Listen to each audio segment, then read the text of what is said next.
Welcome, I'm Dr. Janine Bowring, naturopathic doctor, and today I'm discussing endometriosis, and I'm going to share 5 tips to help with endometriosis. And we know that this is a painful condition that women develop. So here's my top 5 tips. Make sure you stay tuned right until the end because that's my favorite one, and I'll guide you through how to do that. So tip number 1 is to detoxify. So getting those xenoestrogens. So xenoestrogens are those bad estrogens that we get from the environment. You may have heard of them in plastics and things. And it's really important that, yes, sometimes we can't always avoid them, but more importantly is to do a full body detox and really get at those toxins that are sitting in the internal organs, whether that's the liver, the kidneys, the lungs, the digestive tract, and the female organs, to get those toxins out, and doing that at least a few times. Some of my favorite herbs for full body detox include milk thistle, which is really helpful for the liver, as well as dandelion root, which is great for the liver as well, and parsley, which is great for the kidneys and for cleansing the blood.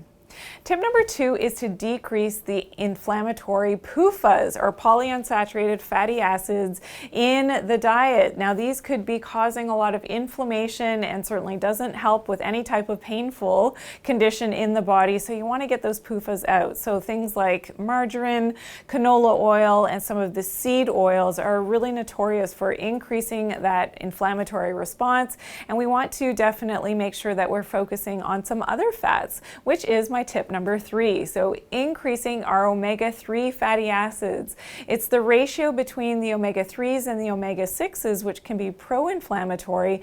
The omega-3s are really helping at decreasing that inflammation in the body. So for this reason, something like DHA is my favorite. Usually it comes from cold water fish, but you can also take the DHA as a supplement, and we'll share some great links below to a high quality DHA supplement that you don't have to worry about any of the toxicity. And that's the problem with DHA, if you're getting it from fish, is that there are toxicity issues often that go hand in hand with eating fish. Tip number 4 is to make sure that you are seeing the sunrise and the sunset every day. And this is so important for our overall circadian rhythms. It's important for our hormonal health. It's important for our leptin and leptin resistance. So I have other videos on that, so make sure you check that out.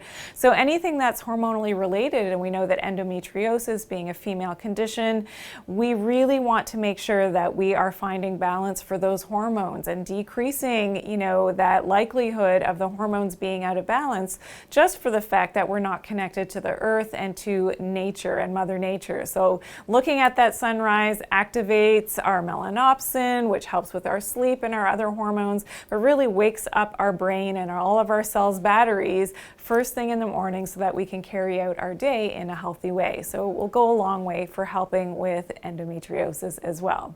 And tip number 5, which is my favorite, is to do a castor oil pack. So castor oil packs were made popular by Edgar Cayce. He was a healer back in the day. You can look him up. Very, very interesting. And I've read some of his books. Really interesting work that he did. So the castor oil pack is something that you want to look for castor oil, which is a hexane-free castor oil, preferably organic. And you're going to put that onto a cloth. So onto a cotton cloth, and you're going to apply that with a hot water bottle to your abdomen. So where you experience the endometrial tissue, most women have it in the reproductive organs.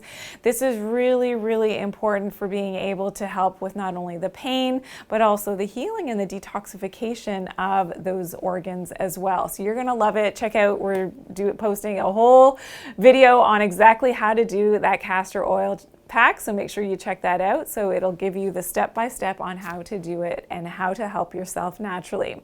So if you've got some questions, I'd love to hear them. Also, if you're struggling with endometriosis, I would love to be able to hear from you. So make sure you drop it in the comments if you've got some questions as well for me, and use the tips that I shared with you today, and I'd love to hear how you're feeling. So please put that in the comments below. Be sure to share this video as well with your friends and with some women that you think this will really be helpful for, and I appreciate a thumbs up. I always love when you give me all of those likes, so that's really great as well. And if you're new here, welcome in. Make sure that you subscribe to my channel and turn on the post notifications. So you want to click all notifications when you click that bell so that you always get my newest and latest uploads. And remember to always take care of your good health and do it naturally. Thanks for watching today.